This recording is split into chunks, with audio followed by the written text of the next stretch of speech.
Hi, I'm Lauren Gregory, and we're here at the Red Arrow Gallery, and this is my solo show, Here for a Good Time, Not a Long Time. The title of the show comes from the fact that we're in my favorite time of the year, the spring, and I want to find ways to hold on to it, but it's slipping away, and much like that, our lives are passing. Quilting is just another art form that I learned from my mom and my grandma growing up. They also taught me painting.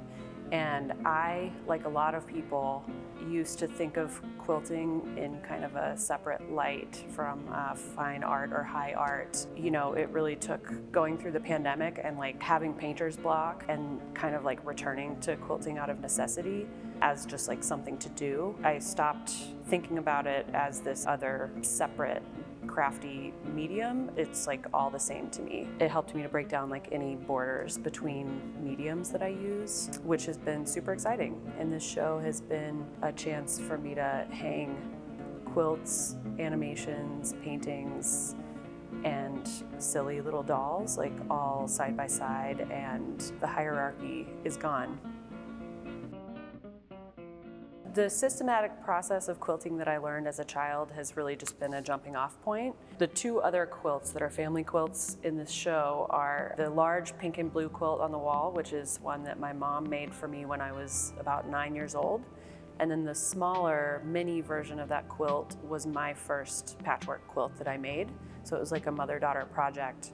So I think each quilt I go into it with an idea. It really depends on the reason that I'm making the quilt, the idea that sparked the whole thing. There's one quilt here where I followed a pattern, the one that's on the wall.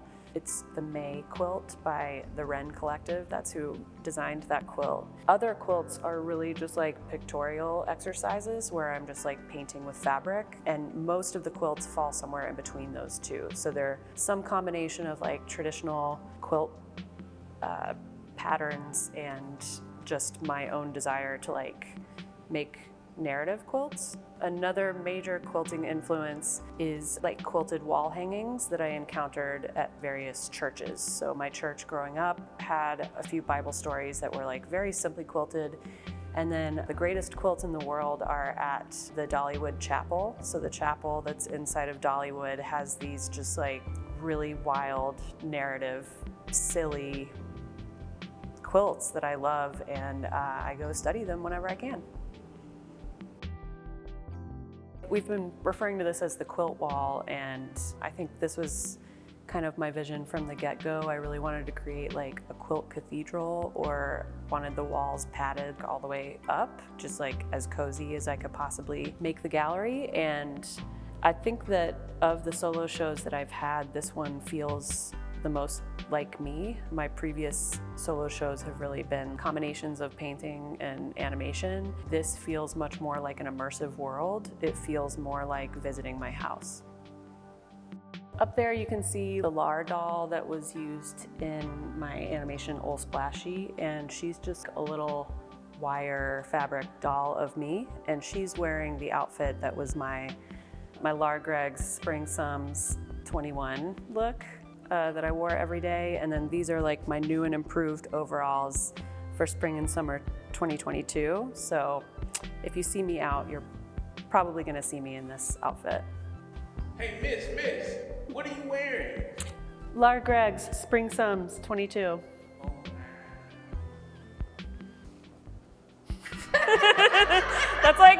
That's what Sarah Bandy and I do all the time, outside of my house. She'll be like, Miss, what are you wearing? Who are you wearing?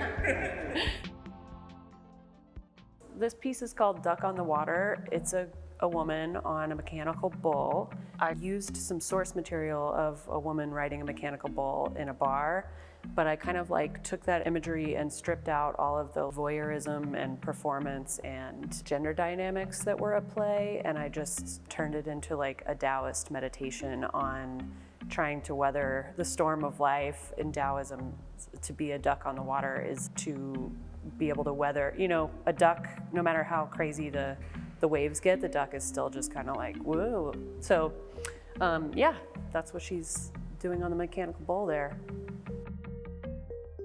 This quilt right here is one of my favorites, and it's called the 2021 Vision Barn, and it's kind of a play on the idea of a vision board.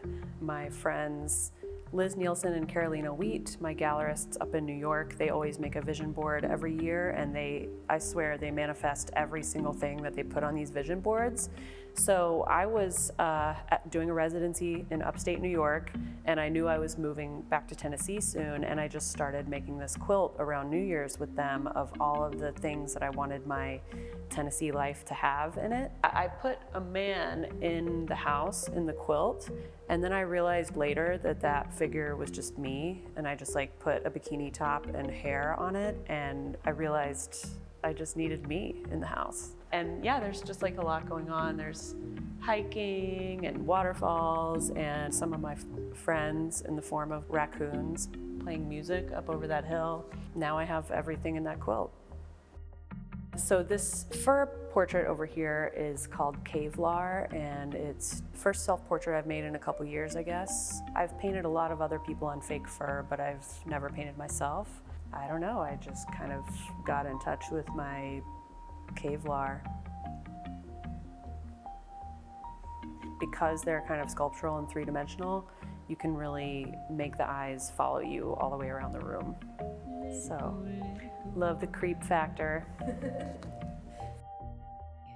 I like to paint bananas because they're always on the kitchen table and they just look so beautiful. They're like this really gorgeous sculptural flower that's just like always around. They have such a quick half-life, you know, they die super quickly, so it's like this dramatic, like turning brown and like dying right in front of your eyes, living this short, beautiful life. And also, if you have a bunch of bananas on the table that look really awesome, you have to like paint them right then because they're gonna be gone in a couple days, or somebody might eat one. I love them. They're phallic, they're yellow, they're like fun. And my grandmother used to paint a ton of bananas when she was younger, going through her still life phase. So that helps me to feel close to her too, because I can't paint landscapes for shit, and she was a landscape painter. So I made the choice to hang the banana paintings on top of my grandmother's quilt, and this fur painting that's like a soft little still life, that was based after the final, faintest little sketch of a still life that my grandmother made in her sketchbook. It was the last drawing she made before she died, and so I decided to turn that sketch into a painting.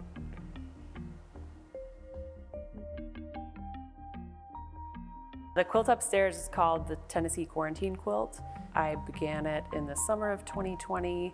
As I said, I was going through serious painter's block, couldn't really get myself to paint anything, and I was back home living with my parents in East Tennessee, and I just started quilting again. That quilt to me represents my regular life just coming to a grinding halt and being reinserted into like the world of my childhood and of the Smoky Mountains and East Tennessee. I'm basically like a hobbit, you know, I'm like a little Bilbo Baggins that went off into the world and like went up to New York and had a little adventure for a few years, and now I've returned back to my like Tennessee hobbit hole. I'm just like puffing my pipe, kind of like, here's my little hobbit portrait from my life. And yeah, I'm just like reflecting on my hobbit journey and so happy to be home.